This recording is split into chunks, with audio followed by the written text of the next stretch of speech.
tonight as we take a look at a real topic in this country, and we'll get into it in a second here. As we're entertained by this political freak show that we have going on last week in Florida, this week in Charlotte, we need to focus on, and this we've been trying to do on this program. Last night we talked about the nonsensical, and that's certainly an understatement, spreading of Empire America around the world, wars that are being waged in our name, not only with blood that we're spilling of men and women of the United States as well as people around the world, but using treasure far into the future. And in fact, on this day, we raced past the $16 trillion national debt ceiling. See, we got to understand something. This crime that's going on in perpetuity, this crime that is been being played on the American people for far too long, it isn't being paid for by them, virtually stealing the money out of your paycheck. We're paying for this. We're paying for this by giving up our freedom, by giving up our sovereignty, and by giving up our future. Our future. And I'm not just talking, you hear a lot of people come on and talk about, well, we're indebting our grandchildren, we're putting our future generations at risk. No, we are. That's true. But you need to take this as a personal message. We are destroying our future here and now.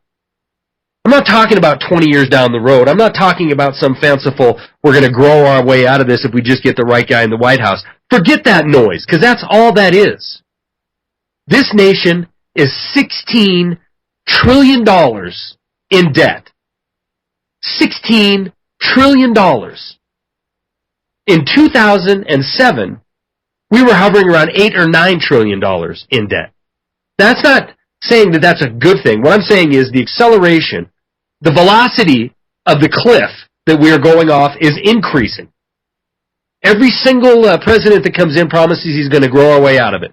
We have some Federal Reserve chairman or one or another come forth and say that we're going to lower interest rates to zero and we're going to grow our way out of it. We have a bubble economy. This is how this country has ran, namely since 2001. We blow up, we fill up a bubble, we pop it, we move on to the next thing. But every time this occurs, someone's wiped out. Someone being you and me, the little people, are wiped out, and the fraudulent failure is put onto your shoulder, and then the next bubble is blown up. Well, guess what? The last great bubble is upon us. It is the sovereign debt nightmare landmine that we've stepped on. We're about to step on in this country. They've already stepped on it inside of Europe. And there's nowhere else to go from here except to make every single person that calls themselves a citizen of this country be nothing more than an indentured debt slave. They're doing this in our name. They're doing this right in front of our face. They're throwing platitudes at us about blue team, red team. Understand, if you're tuning into this program or you're hearing it on YouTube or somebody sent it to you in an email, listen, there is no difference what's happening in Charlotte right now than what happened in Tampa last week.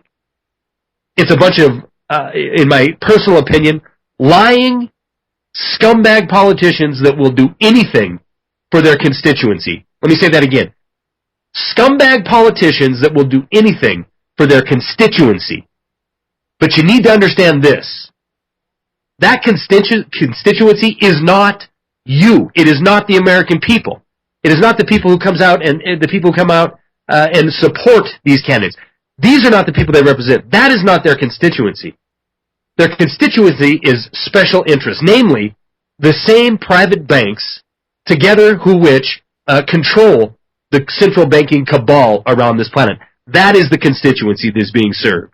You are being served up as nothing more than fodder so that these giant special corporate interests can do exactly what they've claimed that they're going to do, which is they're going to eliminate your sovereignty, they're going to eliminate your constitution, they're going to consolidate power around the world, they're going to form financial global governance, which means one thing. That might sound like tinfoil hat theory to some folks, but listen, they've announced it. This is what they want to do. This is what they are going to do. They're going to do it. They're breaking down sovereign government inside of Europe right now. They've already done it here in this country. We're far down the road of being indentured servants in this country. We don't have 535 member of Congress that makes up the laws of this nation anymore. That's old hat. We have super committees. We have heads of special committees that determine what legislation can go to the floor, and when it does, it's behind closed doors, and it benefits the special interest, the constituents that truly are served by these scumbag politicians. All right, tonight, that's enough about that. I wanted to bring that up because, A, we're at $16 trillion in national debt, and that figure is going to continue to go up until this whole charade comes to an end. And then the realization will be, guess what? We've all been screwed. We've all been screwed, but you're going to pay for it now. And it'll be okay. It'll be okay because what we're going to do is we're going to make people enemies, right? We're going to make the left, the so-called left, and the so-called right go at each other's throat, point fingers as we're all going down the drain together. It's a lie. It's a complete and utter lie. The garbage you're going to hear now from the right wing is that, it's the welfare state that has sunk us. That is a lie. We take in more than enough money, fraudulently in my opinion, we take in more than enough money to pay for the social safety nets of this country. We take in more than enough money to take care of the people of this country. We don't take in enough money to pay a bunch of interest to a bunch of private banks. We don't do it. We don't take in enough. So what do? They add $40,000 every single second of every single day in deficit spending onto your tab. We need to understand this if we want to look at these so-called topics that the politicians want to bring to our face. If they want to talk about what the folks on welfare, the folks on food stamps, they want to talk about the evil folks on the GOP side not regulating Wall Street. It's a joke. It's a complete joke. It doesn't matter. They sleep in the exact same bed every night. They get up in the morning, they put on a mask, they go before you and pretend that they're serving your interests. They're not. All right, I'm done ranting about it because I want to get Sherry on here. Those of you who have not have heard of Sherry Peel Jackson, you're in for, I want to say a treat, but it's not really a treat. You're in for a rude awakening of reality. It's about to come crashing down on you because Sherry has been through the ringer. She's walked the walk, and now she's going to tell her story. Unfortunately, Sherry, I'm going to bring you out right now. Sherry Peel Jackson, welcome to Wide Awake News Radio. I greatly appreciate the sacrifices you've made in your career and your personal life, and I greatly appreciate you sharing that information, sharing that story with the public. Welcome to the program. Thank you. Thanks, Charlie, for having me. Sherry, it's absolutely my pleasure. And like I said, I went on a bit of a rant there, so we have about 2 minutes before the break. Your official website, I want to get this out early and often, sherrypeeljackson.org, correct? Correct. Okay, and I'm on your site right now, and I see Joe Bannister on there. It must have been an interview he did. Joe's coming on in the second hour. We're dedicating both hours tonight to talk about what the IRS is all about and what the tax system, tax code is all about, and where this money goes. Why do we need to keep taking this money? Is it lawful? Is it legal? You spent, I believe, if memory serves, 7 years working for the Internal Revenue Service, correct? Yes, that's 7.5 years at the IRS as an agent. And before that, again, if I remember when I was reading up on your plight that you went through, you were a CPA before that, correct? Right, I was. So you're a CPA. I worked in corporate. Private sector, yeah. Yes. Right, and I'm going to do this now quickly, and then on the backside of the break, we're going to talk about what happened. But again, as I did with Joe when he was on the program last, I want to point out the fact that, Sherry Peel Jackson isn't coming on here just as a disgruntled person who doesn't want to pay their taxes. She might be that. However, her background is she's a professional. She knows exactly what she did. She knows exactly why it's erroneous, and this is why she's here to help us. But we need to listen to people like Joe Bannister and like Sherry Peel Jackson when they come on and tell us this stuff because they did it. They were in there. They understood that it's all about getting hold of your money and destroying your freedom at the same time. So, let's see. How many years is a CPA in corporate law? I mean, in corporations? I was in corporate from 84 all the way to 88, so I was there 4 years. Okay, 4 years as a corporate CPA, 7 years working for the IRS. There's Sherry's background. We're going to get into her story in 3.5 minutes after this first break. Stay tuned. Wide Awake News Radio, Charlie McGrath. Sherry Peel Jackson is our guest. The straw that broke the camel's back for Sherry, what led her down the path to follow through with her convictions, and ended up getting sentenced to 4 years in, I'm assuming, federal prison, correct? Yes.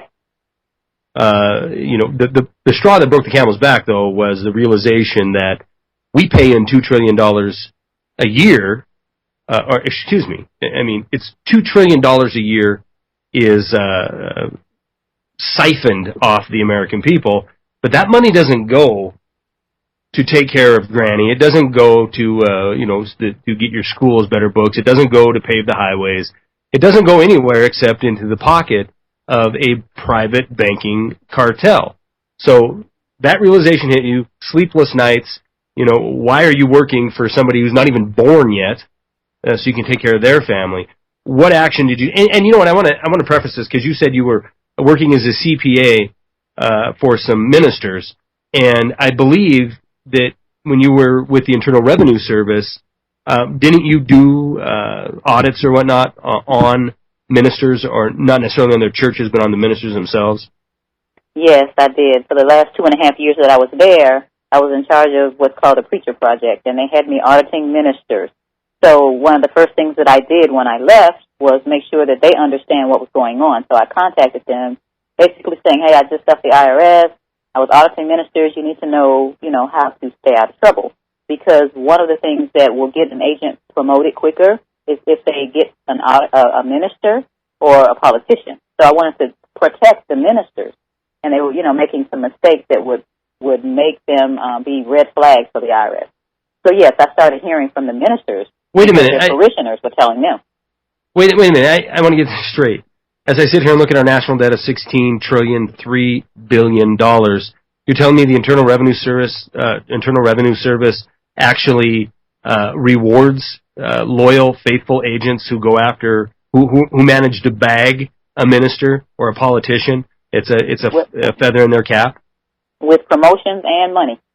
Unreal. You get rewards for going after people and getting more money from people, just, draining them dry. So, yes, it was the ministers that really sparked me because I wanted to answer to them to, do my job as their CPA. Okay, so fast forward now, you're out of the IRS, you left, you're in private practice, and you're working for ministers. You have this epiphany after doing some research, reading Joe Bannister's book, and then doing your own research. What happened from that point? I'm the type of person that when I find out information that is important, I try to talk to people about it. So I started having meetings. I informed Joe that I was going to have a meeting out here, let my friends and family know what I found out. And after that, Joe had gotten in touch with We the People Foundation, and they wanted to meet me. So we started traveling around having discussions about this issue. And that's what started, our being noticed by the government, I believe. Because, as an individual, maybe I wasn't being noticed. I was just a low-flying gnat on their radar. But once we started getting together, having conferences, having discussions, they started taking notice that people are listening. I think that, this issue has been around for a long time, and there have been people in the past that have researched the tax. But when you get to the point where you have people with 9 letters behind their name saying the same things, the government or anybody else can no longer say, oh, that person is crazy, or there's some kook from the hills. They can't say that anymore. You have CPAs, engineers, doctors. I know PhDs didn't know this information and have taken action. So the fear comes in when too many people are listening to those whistleblower people or those people that are saying that we need to look at whether the income tax applies to us or not. Who is liable is the question that everybody needs to ask. Now, the codes and regulations go all the way through, if you're married, you do this. If you're single, you do this. But who is actually liable? Right. Good question. Who's liable?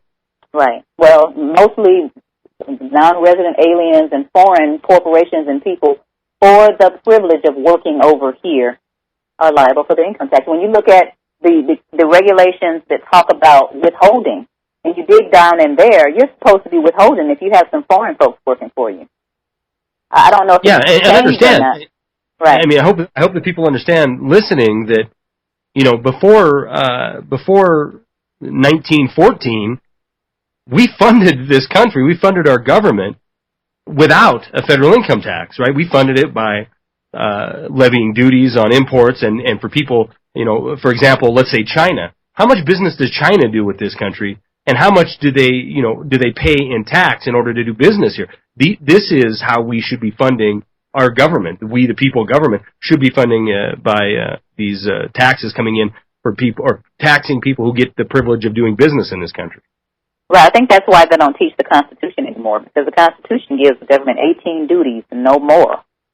And right now we're funding things that are so far outside of the Constitution that the Founding Fathers are probably spinning in their graves, So Yeah. that's the issue right there. People, my heart is for people to turn off the television and the video game and start to research what we're supposed to be. What is this country supposed to be? Not what it is right now. But I don't know. It's fear in this country, and a lot of people have been so dumbed down that all they want to do is watch television. They work. Yes, they work hard. They come home and they watch television. They don't study. They don't figure out who we are. And we need to take some steps back and figure out who we are supposed to be. And are we supposed to be serfs? Because if you can tax a man 1%, you can tax him 100%, and he's a slave.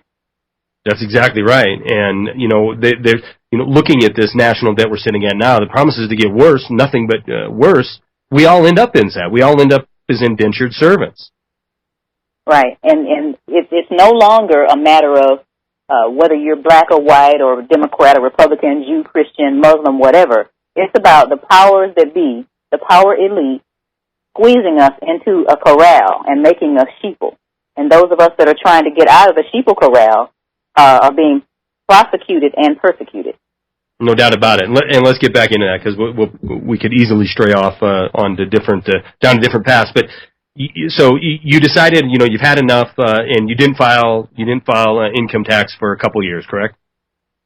4 years. Oh, well, obviously, yes. 1 year for 1 year sentence for each year they convicted you for. Right. How did it all come about? I mean, 4 years go by, and then you get a letter in the mail saying, "Hey, come down, you're going to be on trial." No, actually, it was more than 4 years. It was 7. I got an information, not an indictment, because an indictment is for a felony. So I received an information in the mail that basically said, we're taking you to court because you didn't file tax returns for 2000 through 2003. Well, I stopped filing. The last time I had filed was 1999. But I didn't have. Okay, let me back up and say this. Go ahead. The IRS has to prove income. The way they prove income is they get companies to send in W-2s, 1099s, K-1s, and the like. So when you work a job and they send a W-2 to the IRS, that is telling the IRS that you have income. I didn't have any of those after 2003, so they stopped at 2003. Because that's all they had. That's all they could prove. Right. They have to prove income. They have to prove that you earn. Right. And right. using your employer as an enforcement arm for the IRS, they did just that. Right. So they don't. And the IRS has everybody in fear of them, and everybody doing their dirty work. Even when they, the banks. The banks are not supposed to be giving out your information without a court order, yet they do it every day. I wish we could just. Yeah, I'm sorry. We're gonna take our last break of this first hour. Hang tight, Sheriff. We're gonna be back in 3.5 minutes. Site. We're rapidly running out of time. If there's more information that you would like to garner from this tremendous Patriots experience, please visit our website, SherryPeelJackson.org. Sherry, you were talking about. Well, we were talking about they need to use. They need to terrorize the people. I mean, even the Supreme Court has said that there's no law that says you have to pay taxes. Am I correct on that? I believe I read that like 6 months ago. The Supreme Court. Go ahead. The Supreme Court has lots of cases, and the late great Tommy Cryer compiled these into a booklet that says that basically income is profit. And when I go to work, I'm exchanging my energy. My arms and legs are working. My brain is working. I am exchanging myself for resources, and that's not profit. So that's one of many things that the Supreme Court cases say. And what we're doing is we're being raped. And one of the things that I thought to myself is that if I don't try to do something about it now, 10 years from now, they're going to be raping my kids. And I don't want that. And it's certainly not changed, obviously, in the last 10 years. In fact, it promises to get a whole lot worse as we continue to go into this sovereign debt crisis. That, you know, if we were playing on an even playing field instead of an evil playing field, we would be balancing our budget. We wouldn't be going into debt because we wouldn't be putting all of the fruits of our labor into the pockets of a bunch of banking families. But Karen Tostado is in my Skype chat, and she wanted me to talk to you about, you know, how you were treated when you were in prison. We have about 10 minutes left in this first hour. I'm going to go ahead and invite you. Obviously, you didn't know I was going to invite you to hang out for the second hour with Joe Bannister, but you're more than welcome to. If you can't, I understand. Not a problem. But let's just fast forward. I know the story. They literally came to your door with county sheriffs. Again, you're going to have local law enforcement being used as the henchmen, and then they invaded your home, basically, correct? Yes. That was 2004. They took 32 boxes and they went away and tried to find felonies, because when we finally saw the search warrant, it said that they were going to find 4 felonies. They didn't find the felony, so they gave up, but they still wanted me to be put away and shut up. So they charged me with 4 misdemeanors. The jury, of course, uneducated and fearful of the government, sided with them, and I went to prison. I actually spent 2 months in the Atlanta City Detention Center waiting to go to federal prison. The next month I was shipped to a private prison.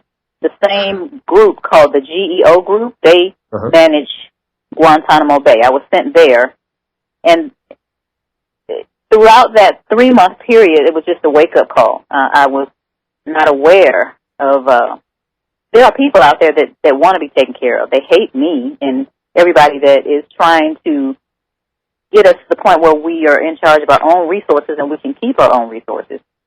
I also am a health nut. I learned a lot. During the time that I was researching the taxes, I also, stumbled on information concerning our health and how the pharmaceuticals are trying to kill us on one end, and then our resources are being stolen on the other end. So I became involved with trying to take supplements, vitamins, colloidal silvers, and these kinds of things to keep myself healthy. Well, when I went to prison, oh my goodness, what you call food in there, I got so sick that it was just ridiculous. But my body just went through a total breakdown because I was so used to, having real food, fruit, vegetables. Wholesome food.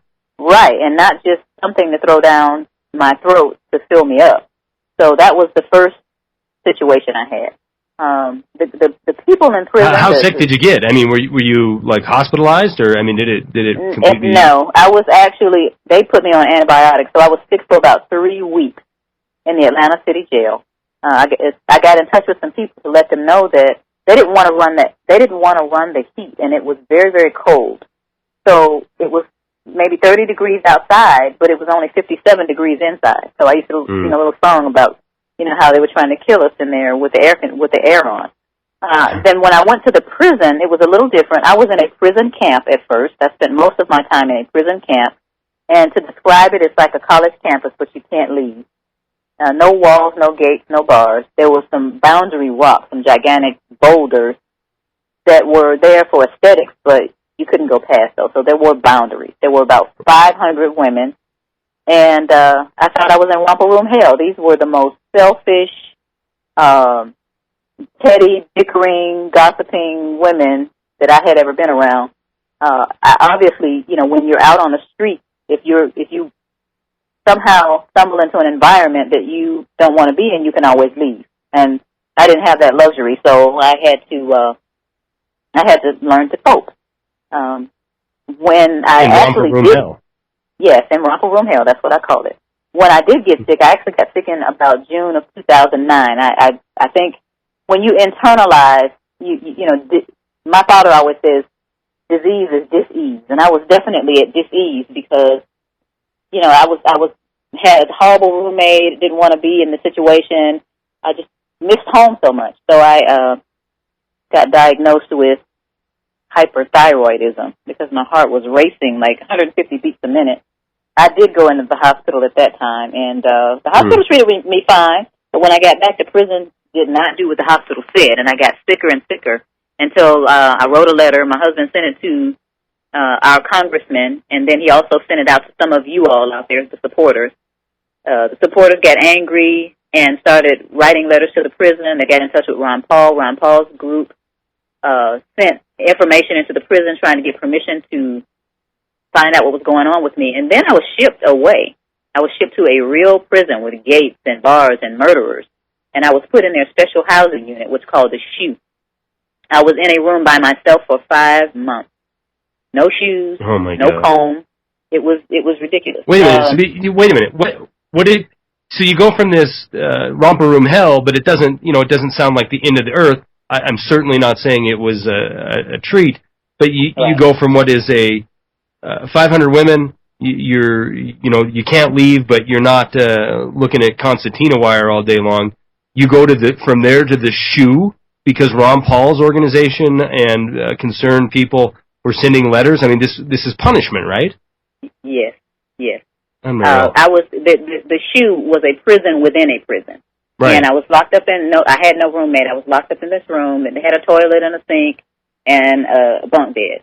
And for shoes, they gave us something with a little thin rubber on the bottom and some furry stuff on the top. So, as a result of that, I came out with some other health issues because I couldn't, I wanted to continue to exercise. I was ill. I wanted to exercise. Now, they did take care of me. They actually, the medical unit evidently got word, you better fix this woman up because, the hammer was coming down from you all on the outside. So I spent, some time there. Of course, that was where I wrote one of my books. And I said, I'm going to make it through this. I'm gonna, you're not going to break me. Put it like this. I know that I'm in here. I don't want to be in here, but you're not going to drive me nuts or make me depressed or suicidal or anything like that. And that didn't happen. As a matter of fact, when I walked into the prison camp, I made some decisions. I'm not going to play cards. I'm not going to get involved with a whole bunch of gossip and all the other stuff. So I actually wrote. I did a lot of studying and a lot of writing. And produced basically 7 books while I was there. I worked for the chaplain, and I was able to type because there was a typewriter in the chapel office. So I made the best of a bad situation. Did you say you wrote 7 books? 7 books? Wow. Yeah, 3 years. It was 3 years. I had a lot of time on my hands, and I don't like wasting time. I don't like watching the idiot box, Dancing with the Stars and all that foolishness. I don't do that. So I had to spend my time constructively.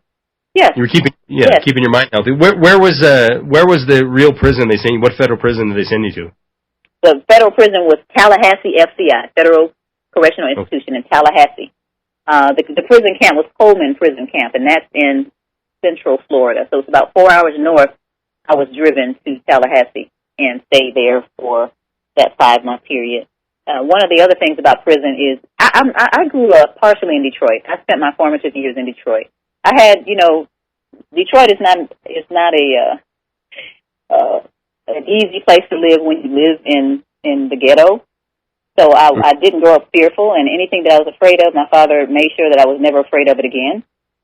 So when I got to prison, I wasn't fearful of anybody. I'm only 5 feet tall, but I wasn't fearful, except for the medical unit. I was afraid. When I was there, one woman died. They took her at night. She was ill. Oh, they told her to come back the next day. She came back the next day, and they weren't there because they were at the men's prison. Let me back up and say that there were 5 prisons on this complex, 2 maximum security men's prisons, a medium men's, a low men's, and this women's camp. They were at one of the men's prisons taking care of somebody. By the time they got to her, it was too late. And I found out that this couple of months ago, June, one of my friends passed away. Same thing. She was trying to get medical help and did not get that. So the people that want socialized medicine, Think about what I just said about prison medicine. Think about that. Yeah. It's a crapshoot when you go, and if there's a camp next door, or there just isn't enough resources to take care of the sheeple as you described earlier. Guess what? You'll roll over and you'll die. And in most cases, it'll get written up as natural causes or had a heart attack or whatever the case is, and be forgot about. I mean, it's a sick thing that happened to your friend, and I'm glad you were healthy when you went in there. And even though it sounds like they tried everything possible to break you, you didn't, and you're out here fighting now. Right. I mean, truth is truth. It's not. This is a quote that I love. When an honest man discovers he's mistaken, he will either cease to be mistaken or cease to be honest. I chose to continue to be honest. Truth is truth. Well, God bless you for that, Sherry Peel Jackson. And are you able to join us for the next hour? Yes. With okay, we'll put you on hold. This is our long break, so you have about 10 minutes before we go on. But we'll be back with Sherry Lee Jackson, the 5th of September, Wednesday night. Charlie McGrath here. We have Sherry Peel Jackson on. I think I said Sherry Lee Jackson when we were leaving the program there. I don't know why I did that. I apologize, Sherry. I hate it when people mispronounce my name, so I'm sure that it wasn't too. I don't know. Did you even hear me? Did I say Lee? I did, but that's okay. Okay, well, Sherry Lee. That sounds cool too. Sherry Peel. It sounds cooler though. Sherry Peel Jackson. We're trying to get Joe Bannister on the line right now.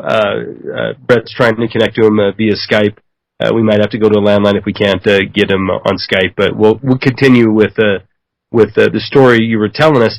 You're convicted of, let me get this right, 4 misdemeanors, correct? Yes. It was one charge, but it was 4 years.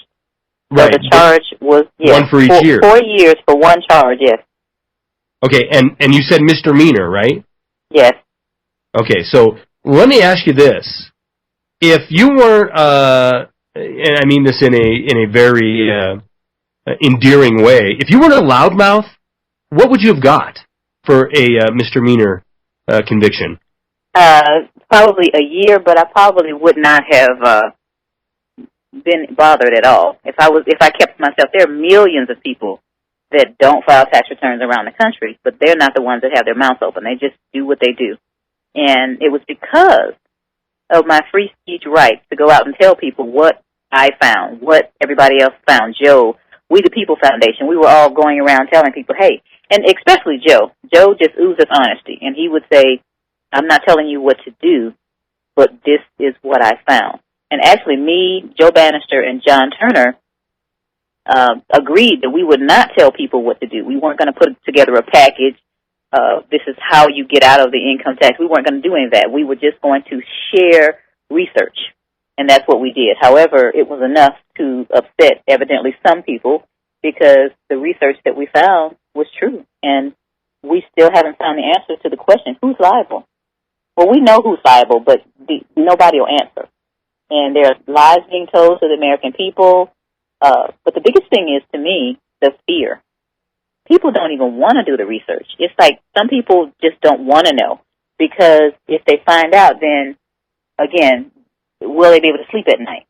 And that quote that I said right before we left rings. I mean, it just resonates all over our country. When an honest man discovers he's mistaken, he will either cease to be mistaken or cease to be honest. There are a lot of people that find out the truth and they cease to be honest, and that's unfortunate. But there are others that are coming up that want to know, and I think that education is the key to let people know where we are right now and where we need to be going. And that education needs to come in this day and age in video form because people don't read anymore. I don't know if you've noticed. Well, you got that right. They do not read. They don't want to hear a diatribe about Section 1.861-F or anything like that. They want to watch a video, which is fine. But I think it's fine as long as it's fine, except we as a people, and I don't hold it against anybody for buying into the mainstream hype, but because we've all been raised in this system, right? It's most people consider paying federal income tax as an obligation. that it's a patriotic American thing to do. We've all been raised with that, for the most part. Not everybody, for the most part. So you really can't blame the people that are just waking up, or the people that just don't know any different. You can't blame them until they do know different. And then you can say, well, wait a minute, you just want to lay back and be this indentured servant, be this slave. And you said it earlier, you met a lot of these people that really do. They want to be taken care of. They think that it's in their best interest to be taken care of, but it's really not. It's really not. And especially as we approach this cliff, that it has to happen. So, the people that are bought into the system, the people that have never challenged it or questioned it, they're the vast majority. Once they've been delivered this piece of truth, they have to do something with it. They either have to dismiss it outright and then go back to their regularly scheduled reality, or they have to do like you have done, which is stake everything on it. You've done far more than most, right? Even the people who are awake would not go through that kind of persecution without buckling and caving and saying, all right, I get it. Don't talk out about the IRS. But inevitably, Sherry, isn't this all just coming apart? I mean, this game of extorting the American people in order for the stated goal of financing our government, it isn't keeping up. It isn't keeping up with the amount of money that they're spending and truly borrowing from the future. All the tax money is going to the Rothschild banks and the privately owned banks. This is all going to come running into a brick wall here, probably fairly soon. Would you think? It is unsustainable. It's not going to continue. And those that say, I'm afraid to do this, I don't want to do that, I don't fault people for not wanting to go to the wall like I did, because most of the people said, I believe you, but I don't want to go to jail. Of right. course, I didn't think I was going to go to jail, but I also know that I need to stand up for our rights. We have unalienable rights, not inalienable rights. It grieves me to hear people say we have inalienable. It's not an alien. It's unalienable, which means rights that you can't put a lien on these rights. These rights were given to us by God, and we need to be in a position that we don't give them up. Well, they've been given up, but we need to get them back. So how do we get them back? Through education and through making sure that we own our resources.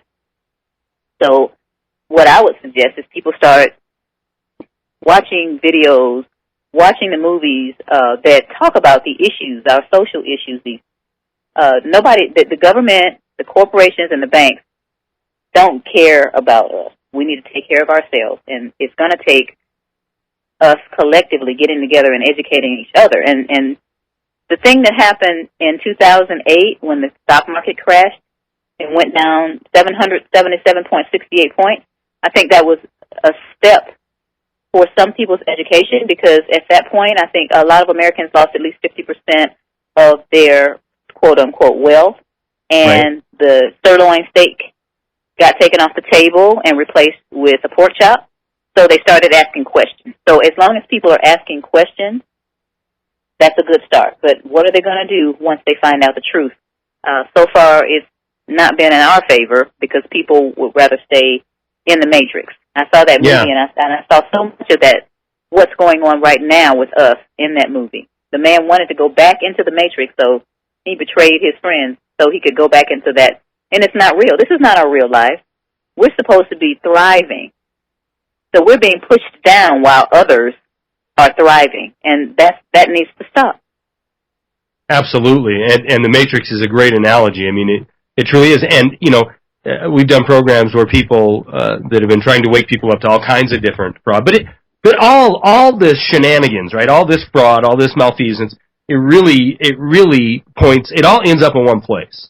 It really does. It ends up with a controlling group of individuals that have infected this planet. And everything that you can see that's wrong with the world, for the most part, at least as far as society goes, you can follow it to its origin, and it all culminates with this creation of the Federal Reserve, creation of a global central banking system, and I like you held out hope in 2008. And to be honest with you, that's when the true my eyes were open when I saw this collapse of Wall Street. I saw the Congress, probably the last time they represented the American people, when they came out in September and said, you know what, we're not going to do this $700 billion bailout, which we know now is trillions of dollars worth of bailout. We're not going to do this. This is crazy. And then the bankers really showed who was in power, and we had a 700-point slide in the markets, in the Dow Jones, and then voila, we have a banker rule, and we are still under this extraordinary measure banker rule. We're going to talk about that more with Sherry. Hey guys, unfortunately, Joe Bannister, we can't reach him. We think there might be a scheduling error.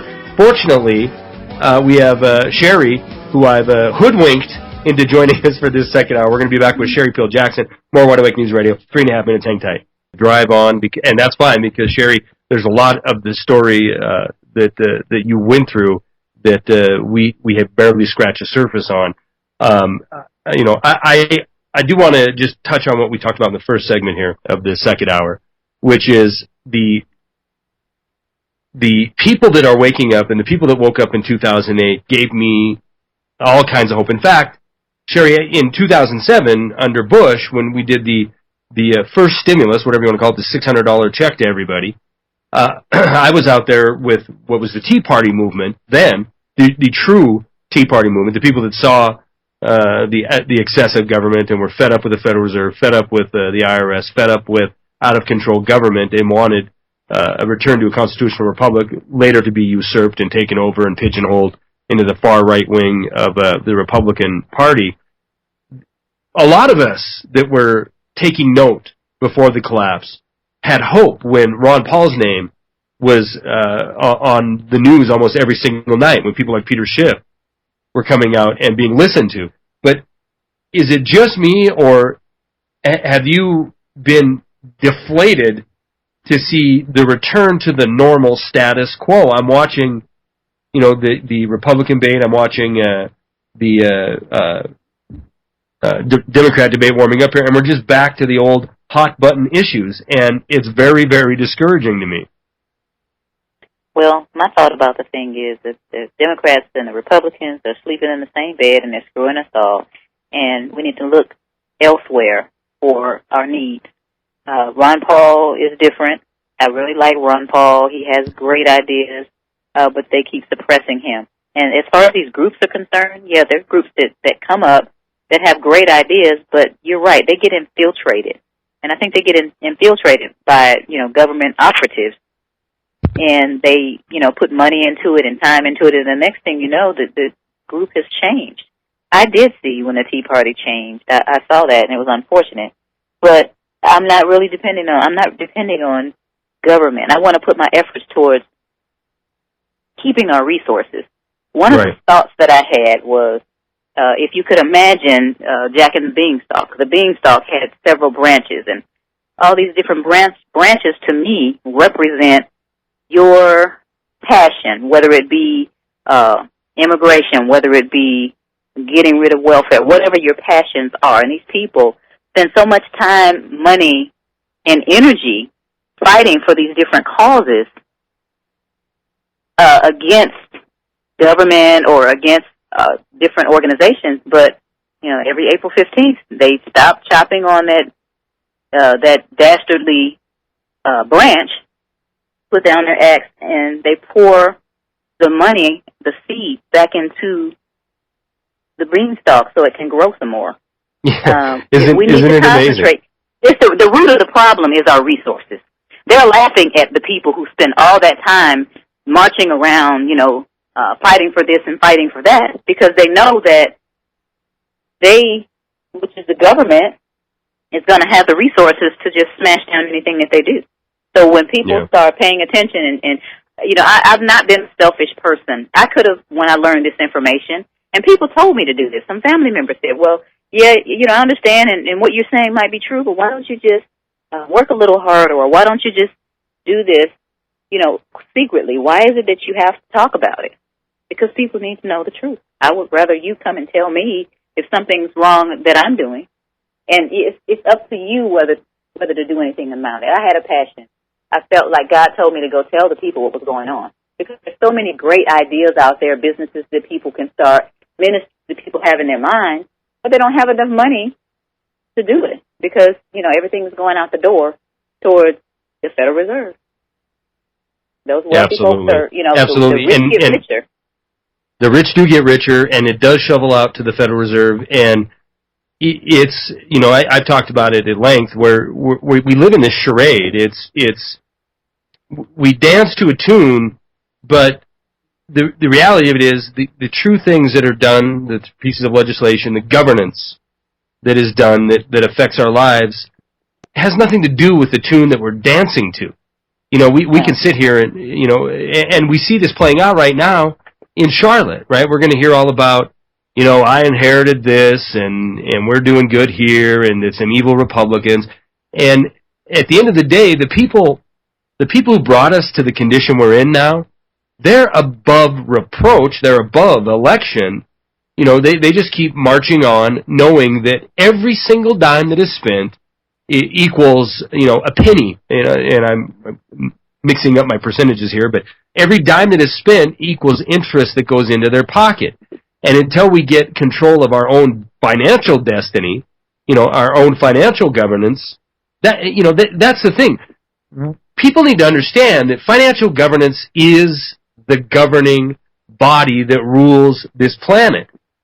Financial governance that we have no control over whatsoever. And I'm not talking about welfare. I'm not talking about Obamacare. I'm not talking about any social safety net. I'm not talking about military spending. I'm talking about the control over our financial destiny is not in our hands.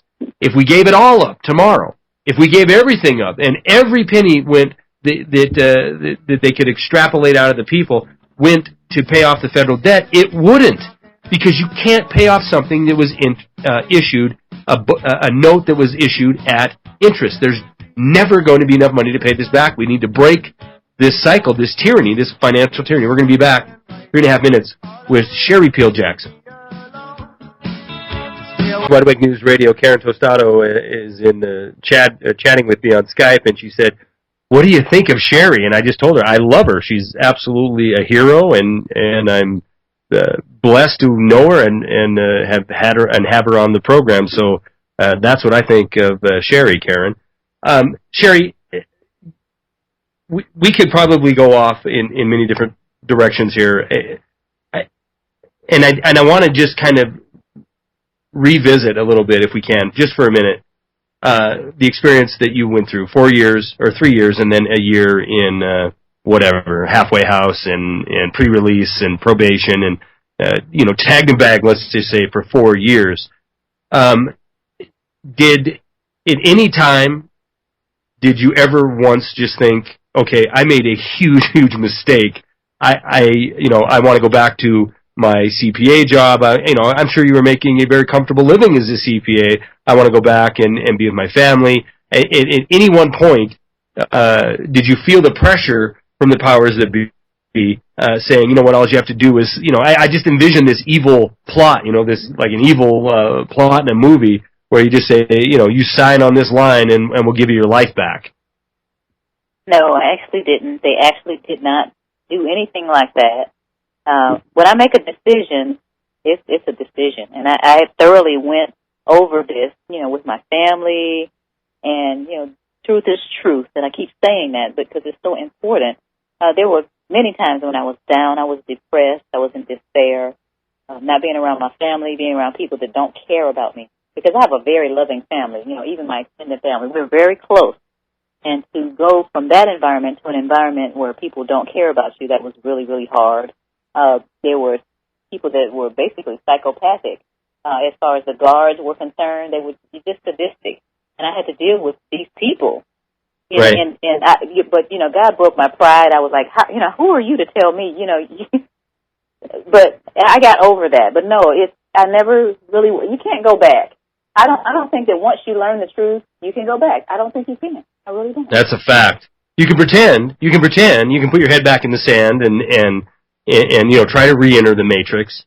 but you'll part of be you will always miserable know. for the rest of your life. You'll be miserable. I know of people that have done things, and they knew that wasn't what they were supposed to do. And I don't want to be miserable. I want to be free. Even if I was free in prison because I stood up for what was right. Well, that's an excellent thought, without a doubt, and you most certainly are a benefit to everybody you speak to, because of the experience you've had and your determination to keep spreading that truth. And it is a truth. I mean, there's no other way around it. Look at the situation the world is in. Look at the situation our country's in, and it's direct evidence to what you're speaking about. So, what are you doing now? I mean, what are you doing in these since the time you've been released? Are you continuing to do accounting work? Can you do accounting work? Are you a CPA still? No, I am not a CPA. I actually gave up my license when Joe had his trial, and he was acquitted. The IRS went to the California State Board of Accountancy and told them to take Joe's license, and they did it, even though he was acquitted. So when my trial ended up in a conviction, I immediately, actually the very next day, relinquished all of my licenses because I didn't want to give them the privilege of saying that they took my licenses. But that doesn't discount the knowledge that I have. It's still there. And I am doing accounting. I actually work for my church, and that's part-time. I am in seminary part-time, getting a degree in Christian studies. I've started 2 ministries. I've started a women's ministry based on what I saw while I was in prison. I mean, these women are lost. We've lost our way. And also a social-political ministry. Wake the People International Ministries will be talking about these social issues and solutions to our problems, because I believe that all people, not just the wealthy elite, should thrive. And we'll be working towards that. I mean, there are a lot of problems out there, and we want to discuss problems so that people can understand the problem. But we really need to be spending all our time and energy on solutions to our problems. And is there... go ahead. Those ministries are also, I think, at the bottom of my blog site, SherryPeelJackson.org. Those ministries are highlighted at the bottom of the website. And I'll be, working towards helping people realize who they really are and who we're supposed to be, and get out of the rut and stop being serfs. I'm done with serfdom. You ever think about leaving this country? Yes. That's all I'm going to say about that is yes. yeah, me too. And I've been asked that a lot especially over the last year. Where would you go? And unfortunately, I mean, I think there's a lot of countries that are more free than this country. But there's not a lot that do not have the central bank control over. There's a few. They fallen by the wayside. Every time somebody wants to switch off a dollar-backed currency, they end up being butchered on YouTube or being made the arch enemy of the world, as we see with Iran right now. But it's I'm glad to see that obviously you hold out optimism, right? You have Titus II International Women's Ministry, Wake the People International Ministry. You're out there trying to show that there is hope. Well, let's talk about that a little bit. What do you see coming in the near future? And what I'm talking about, what I mean by that is, I like you believe that this is unsustainable. Not only is it unsustainable, the tricks and gimmicks that we've used to get to this point, there's tricks and gimmicks that kept 2008 from being as devastating as it needed to be, especially to do this mass awakening. It needed to be devastating. And in fact, if this would have taken its natural course, we would have called to the carpet the people who brought us here. And I believe we wouldn't have a Federal Reserve System right now. We'd have a lot of people in orange jumpsuits, maybe in the same prisons that they sent you to, but we would be on our way to a real healthy recovery and a healthy healing of a nation. So with this unsustainable model that we're on, the latest gimmicks are reducing the interest rates to zero, keep printing money, the world's still showing faith in the dollar, but that isn't going to last. I mean, that just isn't. We're not going to be talking about this, a generation from now. We're not going to be talking about this 5 years from now. This is all going to come to a head, and I actually think Sherry, that that's a good thing. As long as we have people like you out there screaming from the rooftops, getting on any media possible to tell the truth, then that means that there's people listening. And my hope has always been, since I started doing this, that enough people would wake up and be mentally prepared for what's coming. That when it fell apart, there would be people there to say, enough is enough. We know what brought us here. We need to hold accountable them people, and then turn back to a republic, turn back to honest money, turn back to true self-governance. Do you see that in our lifetime, Sherry? I really don't know. I know that if we continue down the path that we're going, we'll be looking more like the Weimar Republic of Germany and some others. But there are people out there that are listening, and those that are paying attention, those that listen to your show, Karen's show, and others, those are the people that are preparing themselves for a better future. Buying gold, buying silver, making sure that their houses are in order. I use the Hurricane Katrina as an example. Everybody knew that hurricane was coming. Everybody knew. But people took different actions. Some people packed up, boarded up their houses, packed up their cars, and left.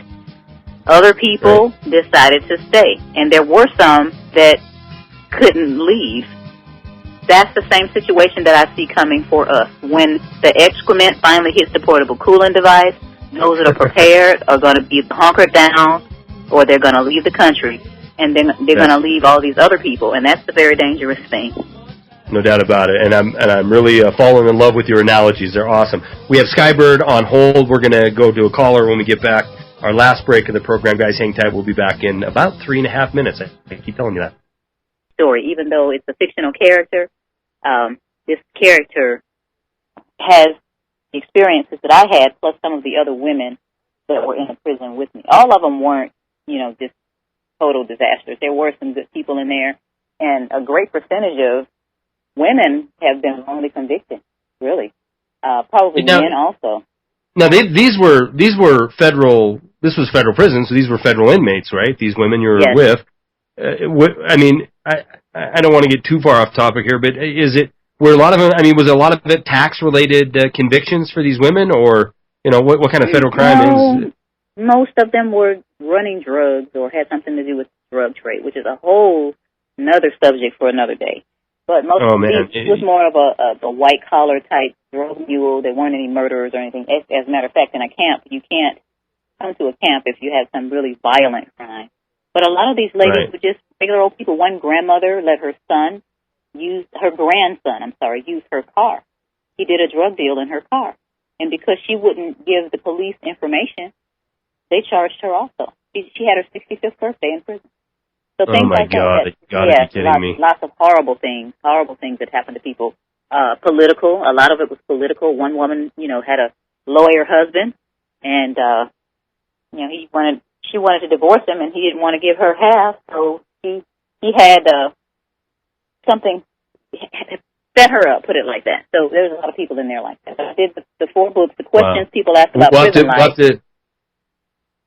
We're going to have to do a program on at some point, and I'll get you back on because I'm more than sure you're versed in it. But the prison industry that is blossoming, the private prison industry that's blossoming across this country, a nation of 310 million people having more prisoners than the 2 other largest nations put together, which accommodates about 3 billion people. It is an industry, and if you don't think that's a fact, just Google prison industry, and you'll get more information. It'll make you absolutely sick at the money that's being made in order to incarcerate people. The vast majority of them convicted on these crazy drug laws. And again, I'm not a proponent of drugs, but I'm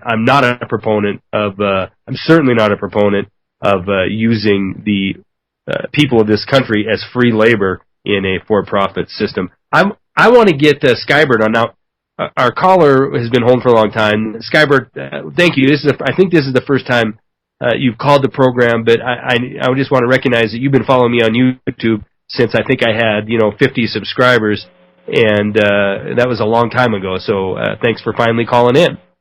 Hi, Charlie. I love you, and I think that Sherry is fabulous. Also, I've learned about her quite a while back, and I think you're both great. I think you're great, but thank you. Thank you. Well, anyway, it's not my first time calling in, but it's certainly my first time in a long time. What I'm curious about, and it is slightly off topic, but because Sherry is so versed in the subject, I'm curious if she knows about CAFR and if she has any opinion on that, because I'm getting mixed stuff that some people say it's a hoax and it's BS, and sounds pretty legitimate to me. So I'm just wondering what was that you wanted to know about? Excuse me? What was it that you wanted to know about? The CAFR, the Comprehensive Annual Financial Report. Oh, it's very true. It's very true. As a matter of fact, I went down to the city of Atlanta when they tried to decrease my husband's pay. He's a firefighter, and talked to the mayor. This was some years ago, and told her that you got a slush fund in this. I actually asked for and received that Comprehensive Annual Financial Report, and look at here in the investment. You're saying you don't have any money, but look right here. And then she kind of brushed me off, but she actually came back to me because she knew that I was serious, and I was supposed to go and meet with her financial people. Didn't get a chance to do that, but this is real. It's not a joke. And I think this is so important, and Charlie, I wish you would dig into this a bit and do a show on it. Maybe have Sherry back on to do a show about it if she knows about it. Well, there's experts out there that know it, and I'm not the expert on. And there are some experts. They are hiding money in the budget. A lot of money, from what I hear. Yeah, and Sky, I'm kind of with you. I've read a lot on it, and then I've read a lot of people talking about it being a hoax, and it isn't. I mean, every government issues this, and I know Karen's listening, so. And she probably knows 15 people that are experts on this topic. Let's put it this way. We know it exists. We just don't know if it has the slush funds that they say they do, which I suspect they do. If our government, from the top down, bottom up, whichever way you want to look at it, are the largest investors in the Fortune 500 companies, cha-ching, hello, folks. There's a lot of money out there. Well, my county here is buying up property. Why? How can you say you're broke and you're buying up all the property? Buying new buildings, and this is ridiculous. Right. The money's there. The money's there, and you've seen some situations out in California that have been exposed where the cities were supposed to be broke and people are getting triple their salaries. You know what? This is a country going wild. And it's very unfortunate, but if we don't educate ourselves, we're going to be sucked down in the whirlpool. I am not about getting sucked down in the whirlpool, so I'm swimming to the surface. And I implore everybody to go ahead and start preparing for what's coming on, because this is not sustainable. With that, yeah, no doubt about it. Charlie, maybe you could just do a show on it. Maybe you could even find people on both sides. Some that say it's a hoax and some that say it's not. But I think it's something that people need to be aware of. I think this is the biggest scam. I think this is, they're diverting our attention with all kinds of nonsense. And I think this is one of the biggest things they're trying to keep us away from. Well, I can tell you that I know how to read financial statements. And when I read the CAFR for the city of Atlanta, there were investments in there. What they were trying to tell me was that money was put aside for special projects, and I never did get them to tell me what were these necessary special projects that were so necessary that you were trying to reduce my husband's salary or not give a raise. Right. And did they just shut you down at that point, Sherry? They just said, well, that's all we're going to tell you, that's it? Well, one of the person that was in charge of the finances kind of blew me off, but I meant to go back. I don't know what happened. I think that that was at the point where the other stuff was going on with this case being built against me. Mm-hmm. So I did not get a chance to go back, but that doesn't mean that I'm not going to start paying more attention to I'm not so sure that the government workers know. No, they don't. No. You know what I mean? I think certain ones do. No. There's no way that they know. They're as confused as the rest of us. There'd be riots in the streets if they knew that. Right. Right. They keep everything compartmentalized so that, the left hand never knows what the right hand is doing, and the right hand stays in your pocket. That's exactly right. Sky, I definitely, I'm going to send a note to Karen right now, and we'll do a program. She's got us booked out through September. I think we might have a few open days. If I'll we get do off the phone. Love you guys. I think love both of you. I think you're both terrific. Thanks, Sky. I appreciate it, and keep tuning in. I greatly appreciate your support and participation. And look, Sherry, here's we got about 2 minutes left, but in a nutshell, Skybird nailed it, right? And you and I have been talking about it all night.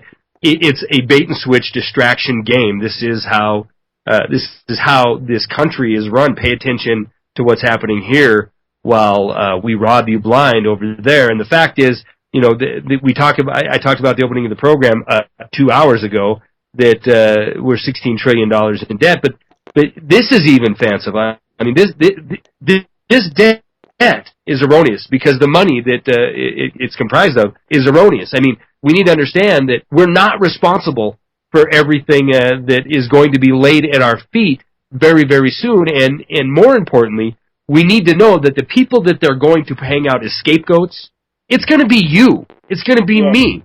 You know, people, Sherry and I, at some level, represent two different, you know, I grew up in the business world. I guess you did as well.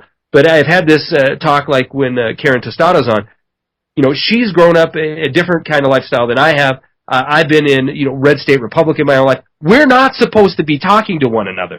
We're not supposed to be communicating and say, wait a minute. You mean, you know, putting the pieces of the puzzle together, because when we do, we're dangerous, correct? That's exactly what we need to do.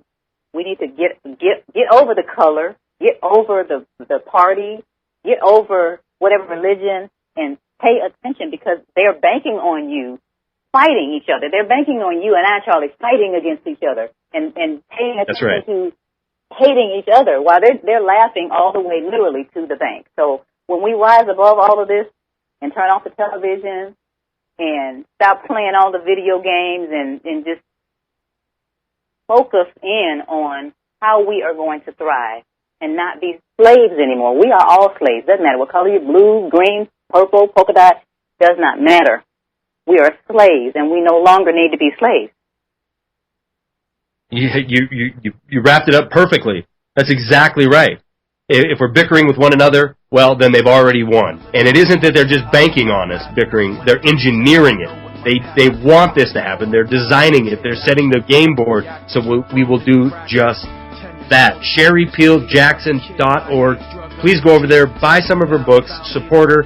She's doing great work, and man, I don't know anybody who has sacrificed as much as Sherry Peel Jackson. Sherry, we'll get you back on again real soon. It was a real pleasure and honor, and thank you again for hanging out with me for 2 hours tonight. Thank you, Charlie. It was great. All right, you have a good night.